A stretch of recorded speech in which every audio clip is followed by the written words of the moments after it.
Alyssa, the hopeless romantic redhead. And I'm Danielle, the whodunit detective. And welcome to Main Character Syndrome. If you feel like you are the main character in your life, you are in the right place. Oh my gosh, it has been a wild time. We're into the Valentine lovey-dovey season. We just got back from Rebecca Yarros' live event in St. Louis, which I believe is our main character moment. I would definitely say it was a main character moment, despite having its ups and downs. Definitely had its ups, definitely had its downs. It was pure chaos, to put it lightly. Literally pure chaos. Rebecca was great. She was amazing. This has nothing to do with her or the venue. It has everything to do with the organizers. With the organizers and, like, I believe the sponsors of it. Mm-hmm. Terrible. Not a fan, guys. Yeah. We got there and immediate chaos, like complete chaos. There was really no organization. They had little stands everywhere that you could do like different activities, but you didn't know what line you were in. Like there was no direction, no nothing. No, it was like a huge venue. So it's a large venue, but for some reason, all of the activities were put in one small little section. Mm-hmm. And so it was a sold out show, 1,600 people, all in a tiny little area. So it was complete chaos, very poorly organized, very stressful. And then there was a complete witch who at the very end ruined the entire event for me. Mm-hmm. I don't want to say ruined because I was so happy to see Rebecca. And Rebecca was amazing. We had awesome seats. Mm-hmm. That was incredible. Mm-hmm. We were in literally like the third or fourth row. Yeah. But at the end of the show, Rebecca left and she was amazing. Everybody gave her a standing ovation. It was emotional for her. We started the standing ovation. That's right. We started it because Lexi Ryan, who was the author who interviewed Rebecca Yarros, she was talking about, you know, raise your hand and clap and whatever if Rebecca Yarros' book Fourth Wing got you back into reading again. Mm-hmm. And if you found friends. And then it was just an emotional time. And then everybody was just like in a moment. And Danielle was like, let's stand up. And I was like, let's stand up. And so we stood up and we started clapping. And then other people stood up and started clapping. And it was absolutely amazing. So that I would say was definitely a main character moment, was starting a standing ovation for Rebecca Yarros. And then it all went downhill from there. And then she cried a little bit. I was like, yes. We made Rebecca Yarros cry. I did that. You did that. We did that. And the main characters did it. That was our main character moment. We made Rebecca Yarros cry. Yeah. And then the woman who was coordinating this event wanted to made me almost cry. Yeah. She was honest a nightmare. This was something I've never seen before, especially at an event like this. You have an arena or a theater of 1,600 people. And she treated everybody kind of like preschoolers, I would say. She was like, okay, you have to stay in your seats for like 10 minutes while other people go and get the book that was signed by Rebecca that they didn't get on their way in. And there was only 77 of them. So it wasn't a significant amount. No. And I was like, well, you know what would have been a better idea is if you had moved that station upstairs, because there was a whole upstairs. When people like walked in immediately, like you get your book, you go down, you go to your stations, like that's kind of how it should have been organized. Imagine being in your chair for what it was like an hour and a half show, and then being like, okay, I know like the event's over, but everyone has to stay in their seat. I'm like, while other people go out and get their book, but at the same time, Rebecca Yarros' Fourth Wing, Iron Flame, and Onyx Storm are all signed, and they're being sold. Yeah, different other copies aside from the free ones that Correct. We got when we walked in. They're not the free ones. They're able to be sold, but they're signed Fourth Wing, Iron Flame, and Onyx Storm. And they're like, okay, you have to stay in your seats while these people go out and get their books. Well, you know that those 77 people are going to go get those books. Yeah. I would if I was in that line. And also, like, people need to go to the bathroom. Like, I had to go to the bathroom so bad. Yeah, and she was like, if you have to go to the bathroom, you can leave too. So I was like, Alyssa, I know you have to go to the bathroom. You go. Mm-hmm. I'm going to sit right here. I'll wait for a little while, and then I'll go out there and meet you. Mm-hmm. And so then Alyssa goes. I'm, like, waiting. And then the woman who's talking to us like children, she leaves the stage. And I'm like, okay, is she ever going to come back? And hundreds of people start leaving the theater. And then finally, I've like sat there for 5 minutes and I'm like, this is ridiculous. Yep. My entire row's gone. Everyone surrounding me is gone. So I'm going to go out there and meet Alyssa. And I went out there to meet Alyssa. They made us wait in that book line for like 40 minutes. Yep. And then they hadn't sold a single copy yet. And we're like, what are we waiting for? Yes, before you got out there, I was like 5th in line after I went to the bathroom and I went up to the book line and just waited in line. Then they moved the line. And as they were moving the line, 30 more people got in front of me, which I was not happy about. And then, I was in line and probably 15 minutes until Danielle came out. And then there was a line all the way up the stairs. I mean, hundreds of people were in this line to look at these books. Yeah. And we were waiting. They started boxing up the books and they weren't selling them for like half an hour. And they made everybody wait. They didn't tell anybody what was going on. And then all of a sudden they tell us that we're not selling you guys these books. We're selling them to the people who waited in the auditorium and listened to the instructions first, and then you guys get the leftovers. If there's any. And there weren't. There weren't. And I was like, oh my gosh, you have to be kidding me. Like, and then she was like, but treating us like children. Yes. She was like, you guys did not wait. Like I told you to. And I'm like, are you my effing mother? Like, what? You have 1,600 people. And you tell them that these books are being sold and they're signed editions of one of the most famous authors today, and you have 77 people going out and getting the books before them. That was not the way to go. No, it just very poorly organized. Terrible. I know the girl's name who organized it. I researched it the next day. We're not going to put them on blast. We're going to be the bigger person. But I am going to put them on blast on the internet. On their website. Like, I'm going to send them a strongly worded email and I'm going to leave them a bad Google review. And I'm never one of those people. Like, working in TV, literally, like, we have people say the worst things about us sometimes. Yeah. You get good, you get bad, and you get good and bad reviews. And so I've never been one to be like, okay. But this girl gave up straight mean teacher energy. Like, she was mean. And she wasn't old. She was literally probably like our age, if not 5 years old. Early to mid 30s. Yeah. And was talking down to everyone. And I was just like, we were preschoolers. Like this literally, like we were children. This isn't our problem. It's your problem that you planned this event so poorly. Yeah. And the event might have been planned well. It's just there was lack of organization with this entire thing. Like, if you knew how many tickets you sold, you should have prepared better. Yeah.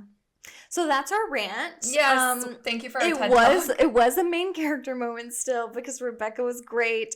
We were almost front row. Like, we could basically feel her sweat. And then we started a standing ovation. That was really cool. That was really, honestly, one of the highlights of my year was making Rebecca cry because we love her so much, which was really fun. I was like, why aren't people standing? We need to stand. This is a main character moment. And it's Rebecca's main character moment because she wrote these books and she made us feel that way. You know what Alyssa did while we were in St. Louis? She swiped. She did some swiping. Jeez, way to out me, Danielle. No, I'm. It's okay. I met my husband on Hinge. Yes. So it works. No shame. Online dating is a thing now, but here's my thing. In Springfield, there's not a lot of talent, you could say. For me. I did not find my person here, and anyone I swipe here, I either see like dead animals, dead fish. They're named Chad. Hey, my father's middle name was Chad. Okay, I'm sorry. And I love a good fish picture. Yes, because you take them. Yes. But literally on every profile picture that I see, it's always someone holding a fish. And then there was one that I made like a drinking game with some of my girlfriends. And anytime we see like a dead animal, dead fish, we take a drink. There was one profile that I found that the guy had a fish in every single picture. And I'm talking like there's 10 of them. That's awesome. So it's fun. But I think my type of guy was definitely more Kansas City, St. Louis. I will say my thing when I was on social media, it was like an automatic no if he had a mirror shirtless pic. Yes. Why do they do that? That's way worse, I'd say, than fish pic. True. That's total F-boy, though. Like, if you're just sitting in the gym and you're just taking a shirtless pic, just like, look at my abs. Like, I know what you're here for. Yeah. I'm not going to swipe right. I'm going to immediately swipe left. I don't care how amazing your abs are. Yeah, you're like, okay, those look good, but no thanks. But you know what picture I will swipe right on? Like if you're like in a nice outfit, like a suit, if you're with your friends, like, but not the first picture. The first picture has to be you, not you and a friend, not you and a group of friends, you. I remember my husband's first picture. Do you? And he also did have a picture in a suit, and I was like, oh, dang. It's a suit effect. I'm telling you, if I see you in a suit, I'm immediately in love. The suit pic wasn't first. The first pic was like just like a casual one. I would say, honestly, it wasn't even his best picture. I thought the suit one was way better.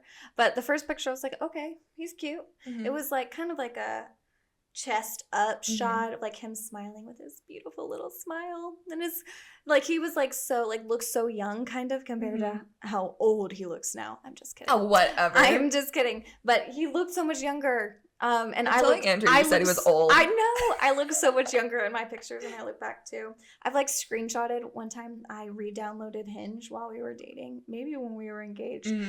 Don't just hold on. Because I was like, wait, I want to like screenshot all of our messages and screenshot our profiles. So like I know like what we can expect. So Danielle's not a walking red flag. No. And my page, my dating app said as like occupation, it just said scientist. Because there's not a lot of meteorologists in the world, I feel like. Well, in the U.S., there's a bunch in the world. But it's a really small field, we all kind of know each other. Yep. And you type in Danielle meteorologist, and I'm probably going to pop up. Exactly. So I put scientist because I didn't really want them to necessarily Google me and know I worked on TV, because sometimes you can find some creepers that way. Creepers or people that, like, want the clout? Yeah. So I just put scientist, and my sweet husband, he started the conversation with me, and he goes, hey there, what type of science are you practicing these days? I was like, that's cute. What a cinnamon roll. He's so sweet. Yeah, he's a doctor. And so he's like, yeah, I guess I also dabble in a little science. What kind of scientist are you? Yeah, so that was funny. I do the weather. The sky science. The sky science. The sky science. What about you? Oh, I do the eyeball science. It's a match made in heaven. Basically. For Halloween that year, we did a couple costume, which I'd never done before with anyone.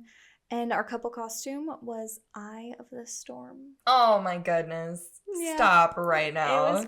And I was the eyeball, and he was the hurricane. So, oh my god, that's so fun. It was cute. Yeah, yep. That is so cute. I would say the tornado or the hurricane costume / tornado costume kind of I made for him. He was a little bit like, okay. But we were zombies the next night. So I'm sure. I love it, though. It's so fun. This is like the month of romance. We're going to get into our favorite book boyfriends here in just a minute.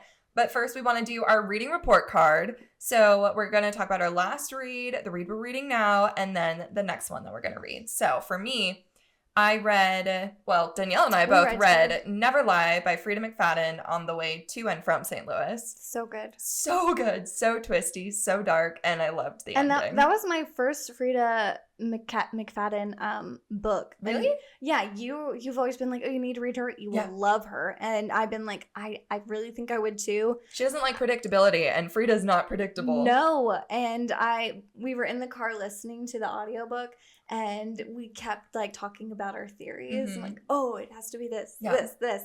And then we didn't finish it when we got home together, and so we were listening to it by ourselves. And Alyssa, you just went ham that night. And you like finished it, and I was like, I'm sorry, I haven't seen my husband in like a day and a half. That's fair. I only had a cat, so no. I had a needy husband. That's my excuse. But I have a needy cat. So. I finished it like a day or two later, but Alyssa was like, have you finished it yet? Have you finished it yet? And I'm like, I'm sorry, not yet. I'm like, girl, get to the ending. And then I did. And so twisted. So twisted. But I loved every minute of it. I was like, whoa, okay. Didn't see that coming. Very good. Yeah. Frida, I love her because she always gives the villains sometimes a happy ever after, and they like never get caught, or they do get caught and something different happens. And it's always the person that you think it is never the person that actually did it. Yeah. I was like we were like, this is too predictable. This is too predictable. That can't be it. And I was like, well, is it this? And it wasn't any of that. No. So that was cool. But I was able to actually finish another book from literally like 2 days ago to today, because it's a short one, and it's going to be a book that I talk about in our next episode. Okay. It's called The Exception to the Rule by Christina Lauren. Oh, I love her. Yeah, I've never read anything from her, I don't think. So I read that. It's great, and we'll talk about it in the next episode. She's amazing. Okay, what I'm reading now is Spark of the Everflame by Penn Cole. This came out in 2023. I don't know how I'm just now getting on this bandwagon. I love it so far, and I have a feeling this series is going to get me hooked. The main male love interest is giving Xaden vibes, and I absolutely love it. Nice. My next read is The Serpent and the Wings of Night by Carissa Broadbent. I've been saying that I'm going to get into this book. I bought it like 5 months ago, and I still have not read it yet, but that is on my TBR, and I need to get to it. Coming up in the future episodes, we are jumping into the world of Sarah J. Maas, and we are jumping into Throne of Glass. And so I today started that reread of it because it's been forever since I've read that. It feels like since like maybe last summer. And so I only got to the first 2 books, and so I'm rereading those. That's my now and my next. I am so excited to jump back into that world. It's been probably 3 years since I've read Throne of Glass. Really? So it'll be fun to refresh my memory, because I mean, I'll probably still be shocked by some of the plot twists. I feel like I haven't been able to remember a lot of it. And so it kind of jumps into today's episode where we talk about book boyfriends. Yes, because one of my favorite book boyfriends is in Throne of Glass.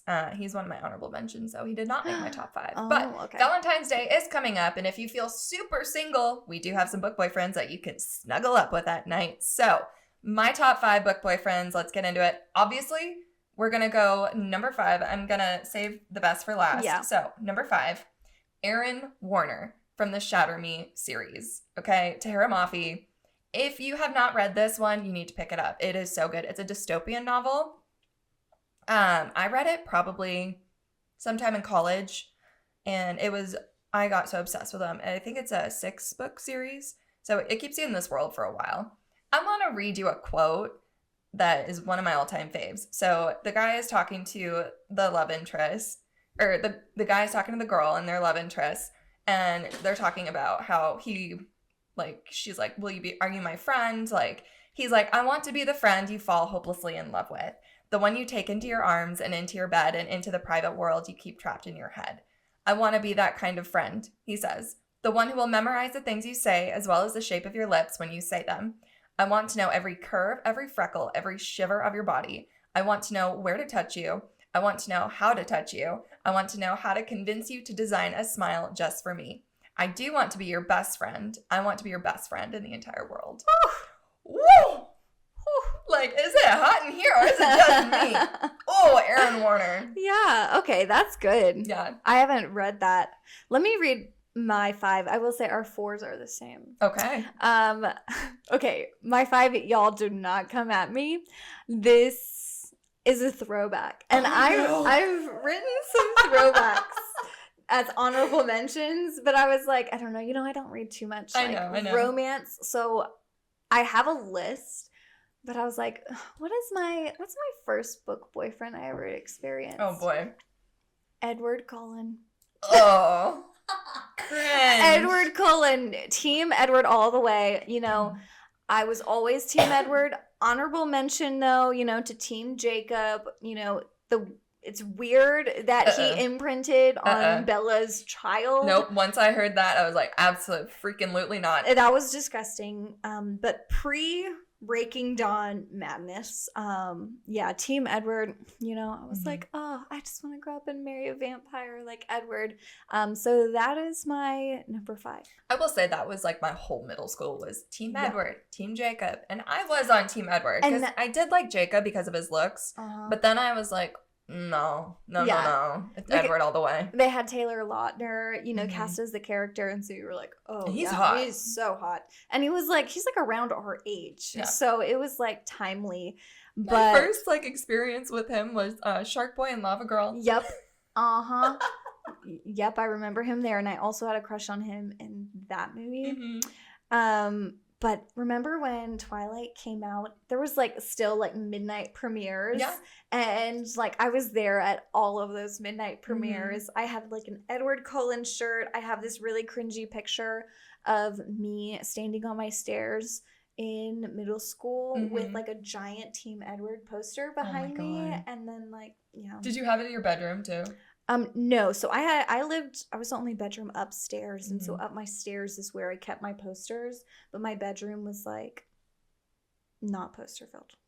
Neither was mine. I did not jump that bandwagon of having like posters of like my heartthrobs from my Mhm. childhood. It was only on the stairs up to my bedroom. That's fair. That's and fair. one of them was Edward Cullen's face, and then I had a shirt with his face on it. So I love that. And that was My like in my middle school or high school, like my first book boyfriend was Peeta Mellark from Hunger Games.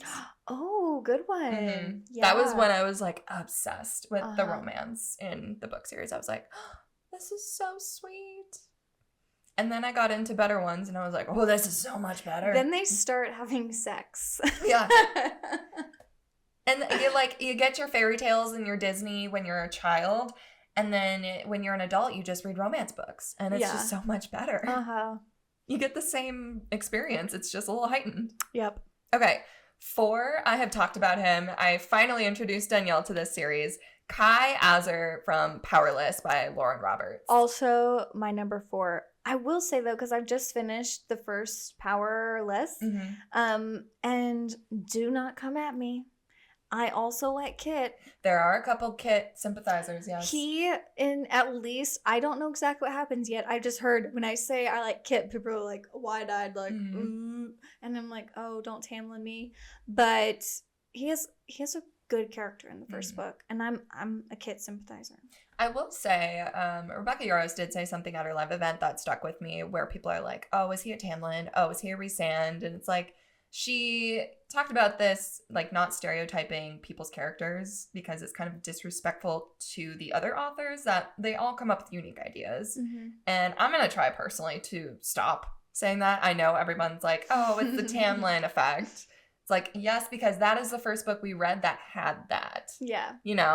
So that's just kind of something that stuck with me from Mhm. that. But Yeah, it yes, was I would interesting to agree. Like, but I want Kai to be Rhysand.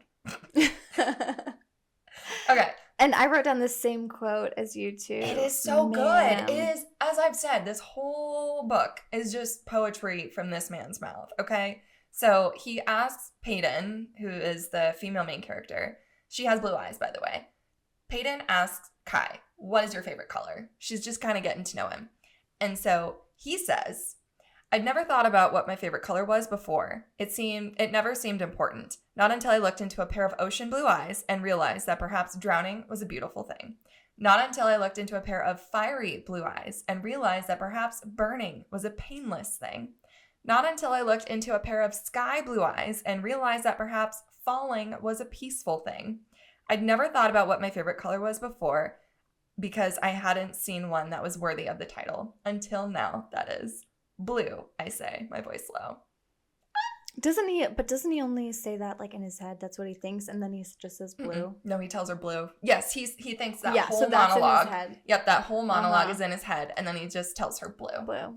But we know that this boy is head over heels. Mm-hmm. And then it's an enemies to lovers romance, and so Yeah. he's like, if I am to be her enemy, I want it to be because she loathes herself for wanting me. Yeah, that's a good one. Chef's kiss out of this boy's mouth every single time. Mm-hmm. Their relationship, it starts off kind of toxic, which is It's hella toxic. which I think is why I like Kitt, because I don't like toxic that much. I definitely do. Like, So Violet says in Fourth Wing, we do not like toxic men, and I was like, but yes, we do. yeah. Yeah. We do. In books. Let me rephrase that. In books. I mean, he's my number 4, so he did still beat Kitt. Yeah. But I mean, there's also more of a connection, obviously, in that Mhm. book between them. So I'm just a sucker for touch her and die men. Like, always, like, just wants to... They want the best for them, but they also, like, if anyone hurts them, they will immediately kill you. Yeah. Immediately. Okay. My number 3, and I told you I'm starting Throne of Glass again. Mm-hmm. It's Dorian Havillard. Oh, I love Dorian. Yeah. I didn't write down a quote because I'm just starting again. Mm-hmm. So I don't have any good ones for you. But I just remember, like, I loved their connection. I also loved Chaol. Once again, I'm pretty sure things go sour. I don't know who she chooses, but there's kind of that love triangle. And Rebecca Yarros said she doesn't do love triangles. I am a sucker for love triangles. If it's done well, I want to be like, I can't choose between these guys because they're so good. Mm-hmm. Not one is obviously the choice that she's going to make, and then the other one is just mediocre. Yeah. I don't know. I love love triangles. I like that kind of tension between it. And it's like, oh, who's she going to choose? So that's like the mystery in the romance to me. Yeah. I'm a sucker for an enemies to lovers romance and like, will they, won't they? Yeah. And that's exactly where this one comes in. Number 3, literally, I just started this series. Again, Spark of the Everflame, Luther Corbois. Yes, please. He is top tier book boyfriend. So he is talking about serving this girl. And he's like, I want to serve you. I want every breath, every laugh, every tear, every taste of your mouth, every inch of your skin. I want to kneel at your feet, soaked in the blood of your enemies, then worship your body until you scream my name. His hand slid to my hips and tugged me closer. Yes, I want to serve you in every way a man can. Nice. Hot damn. Yeah. That's and good. Then this is the slowest burn I have probably ever read because it's like there's 4 books total. The 4th book is not out yet. So I'm on book 1 and it's like one of those kind of like Powerless where it's like, will they, won't they? There's like one thing of intimacy and then you have to wait for like future books for that relationship to develop. It's not instant love. It's instant chemistry, but they don't get together until like later, which I kind of like. I like that build up. I like the relationship to build because I don't just like immediately, oh my God, I'm so in love with you. Yeah. You know, I need that tension. I need the enemy part. Yeah. I have now seen your list. And you and me, we both have reversed our 1 and 2s. Oh, did we? So let's start with your 1 and my 2. Okay. Okay, so you want to announce your 1? It is Xaden Ryerson. He is my number 2. It is Zaddy, the Shadow Daddy of 4th Wing, by Rebecca Yarros. So, I mean, he, for me, is top tier. I mean, he is. He's great. He is wonderful. Do you have a quote for him? I do. So with Xaden Ryerson, he has multiple in 4th Wing, Ironflame, and Onyx Storm. But one of my top ones in 4th Wing, there's nowhere in existence you could go that I wouldn't find you. Which, like, that's on, like, all the quotes. That's on, like, blankets. That's on the blanket I got Danielle for her birthday. It's on my blanket. Like, I love it. I wrote down my house, my chair, my wall. Oh, yes. Yes. People have that tattooed on them. Yes. And not very tastefully. I've seen some really bad tattoos of that one. Some of them are yikes. Very vivid. To each their own. Very graphic. One of them is from Onyx Storm. It's kind of a spoiler alert, kind of not. I mean, it's just a quote he says. So it's when Xaden gets a little jealous of somebody, and Violet's like, are you jealous? And he admits it right away. He's like, yes, I'm jealous. I'm jealous of the armor that holds you when I can't, the sheets in your bed that caress your skin every night, and the blades that fill your hands. Yeah. Woo! That was a good one. And then there's another one. I am yours and you are mine, and there's no law or rule in this world or the next that will change that. Yeah, those are good. He's just got some really good lines. He does. But I think my number 1 and your number 2 do too. So my they number were close. Don't get me wrong. They were super close. Yeah. My number 1, of course, you probably have guessed it, is Rhysand. Yes. And Rhysand is my number 2. Yes. I love Rhysand. And I love the relationship that he has with Farah. Maybe a little bit more than Xaden and Violet, only because I just say Xaden and Violet's relationship annoyed the absolute hell out of me in Iron Flame. It's a little toxic. So that's why I picked Rhysand. But literally, anytime he says, Farrah, darling, I'm like, my skin melts. I'm like, hello, Farrah, darling. Oh my gosh. And like listening to that in the audiobook, like it makes my hair rise right now. I'm like, hot. And then my favorite quote is, I would have waited 500 more years for you, 1,000. And if this was all of the time we were allowed to have, the wait was worth it. Ooh, I love him. Sobbing. Yes. Sobbing. Another one, you do not fear, you do not falter, you do not yield. I have a pair of pajamas that has this quote on it. Like, I love him so much.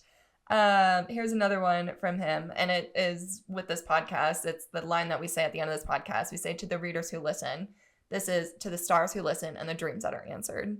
Yeah. I mean, it's had a big impact on the book community. Also, he goes, I love you more than life, more than my territory, more than my crown. All we get is a simple I love you, guys. And then these guys just spit out poetry like it's nothing. I know. Why can't my husband...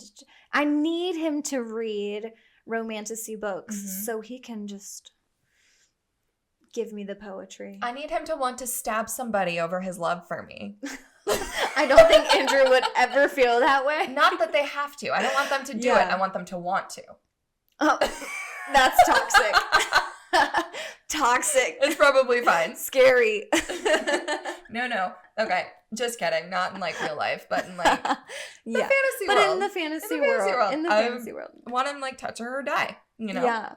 But for me, there's like something that's in common with literally every single one of these.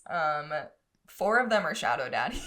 4 of them can wield shadows, and then 4 of them are dark-haired, tall, dark men.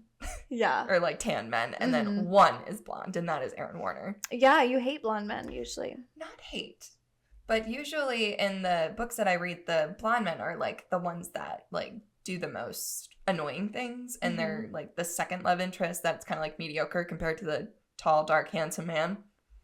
But yeah, Aaron Warner was amazing. But yeah, you know, we get simple I love yous, and these girls, again, it is women writing for women. Yeah.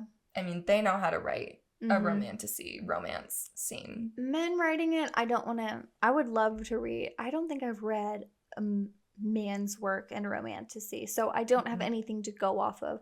But I just feel like a woman would do it a lot better. Women know what women want. Yeah. So that's why I think that. But we also have some good honorable mentions for certain characters. Plenty of them. Cassian, Azriel, to go off of A Court of Thorns and Roses. Those are good ones. And then who else do you have? Okay, so my honorable mentions are Casteel Denier from Blood and Ash by Jennifer L. Armentrout, Rowan Whitethorn, Throne of Glass, SJM, Finn from These Hollow Vows by Lexi Ryan. Lexi was also the person who interviewed Rebecca Yarros at her live event in St. Louis, which I did not realize until I saw her and I saw her books, and I was like, oh, I love those books. So if you have not read These Hollow Vows, it gives ACOTAR vibes. Like, that's what I read after ACOTAR, and I was like, this is amazing. Then we have Azriel and Cassian. Jax from Once Upon a Broken Heart by Stephanie Garber. Love him. Hunt Athalar, Crescent City, SJM. And then we have one of my favorite series when I was like in high school, and that's the Selection series, and it's Maxim Schreave. He's amazing. The Selection series, Kira Cass writes really, really good romance books, contemporary, also fantasy. She's really good at that. And then you had honorable mention, Kitt. Oh no, different Kitt. Different Kitt. Divine Rivals by Rebecca Ross. Kitt in that one. He also writes poetry, kind of like Kai. Yeah. So he's great. So I have some more, these are smaller characters that, a little bit of a heartthrob. Leah Murray. We just couldn't put them on our top 5. Leah Murray, because they weren't the main characters, But they were adorable. But Leah Murray has a place in my heart. Oh, pour one out for the homie. Pour them out. Cheers. Spoiler alert. To Liam. I'm so sorry. That was definitely a spoiler alert. But honest to God, if you haven't read Fourth Wing, what are you doing? Yeah, it's okay. Then we have Ridoc. And of course, I'm going to include this line because this is now his most famous line. Good thing I F like a third year. That's a perfect line. Good thing I screw like a third. Yep. And then, of course, we have Sawyer, also from the Fourth Wing series. He's just like this sweet, tender, kind of like caring boyfriend. Like, he's the kind of guy you marry. So if you have like the F, marry, kill game, Sawyer's going to be the guy that you Sawyer's marry. the guy that will learn to sign to talk to the person that he has a crush on. Yeah. So, like, just a tender guy. You know, we love him. Yeah, we love him. Then I have Kitt, Azer. And once again, I've only read one book. So if he turns into a bad character, don't come at me. I got to the end. I'm not going to spoil the end.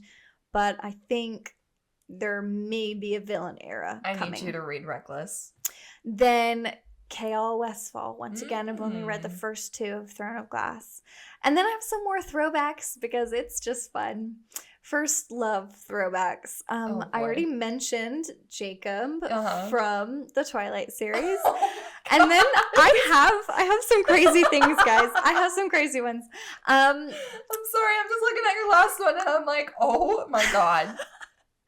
Harry Potter. You know, it's not a romance love book, but how could you not like read Harry Potter and like be like, oh, Harry, he's so great. I know. At first I wanted him and Hermione together, and I was like, no. Yeah. And then when him and Ginny get together, I was like, what? Yeah, I didn't like it. A strange pairing. I didn't like it that much. You know, I really wanted him and Hermione, but I kind of liked that it didn't happen that way, looking back. Maybe it was too predictable, but I also didn't like Hermione and Ron. And then, you know, I have already said in this episode that I do not like toxic relationships and toxic men, but I'm going to do a complete 180 on that because also one of my first loves was Draco Malfoy. I will say, yes. He is daddy. And this wasn't from like reading the books. It was from the movie. I cannot remember the actor's name. And you know, he's cute now, but he was like such a cute young boy. And obviously I was young, he was young, and I was like, oh my gosh. I mean, we grew up with these characters. These were like our heartthrobs of our childhood. So, yeah, it's weird, but I had an attraction to him when I was a child when I watched that movie. And so it's like, yeah, okay, I shouldn't be attracted to a toxic man. Yeah, well, let's talk about this one. Speaking of toxic men, of course, you can't talk about book boyfriends without mentioning Christian Grey. Oh my God. 50 Shades of Grey. It's been forever since I have read that series, but I mean, you're like, it's so toxic, and you know, unless that's your thing, you probably shouldn't marry a man who has like a whole sex dungeon and really enjoys hurting you. I would say if he has a red room, that's a red flag. Yeah. But, you know, some people are into that. Yeah, not to kink shame or anything. No, but that's just not mine. In initial thoughts, I'd be like, oh, that's if you don't, concerning. If you don't have that kink, probably don't keep a relationship with them. Yeah. Unless especially you're like if you're expecting really more. Open-minded. But that's getting into something deeper. Yeah. But Christian Grey, he's also on my list. You have to include him in, you know, throwback book boyfriends. I will say the books were so much better than the movies. Yeah. The books were so much better. They were. The movies were kind of awkward. Yeah, a bit. Well, and that's because the two main characters did not like each other in real life. Yeah, the tension there was not romantic. Yeah, you could definitely see that. But that is our list. And that's how we're going to end this. That's how we're going to end this with a very toxic man after talking about how bad toxicity is. Yes. But toxicity is okay in books because it usually gets resolved and then they love each other forever. Yeah. Or they die. You know, depends on what book you're reading. But yeah, those are our book boyfriends that we absolutely love and have been in love with since childhood. So if you have a list of book boyfriends, please let us know on social media at Main Character Syndrome Pod. For now, to the readers who listen, we'll see you later. Happy Valentine's Day, everyone.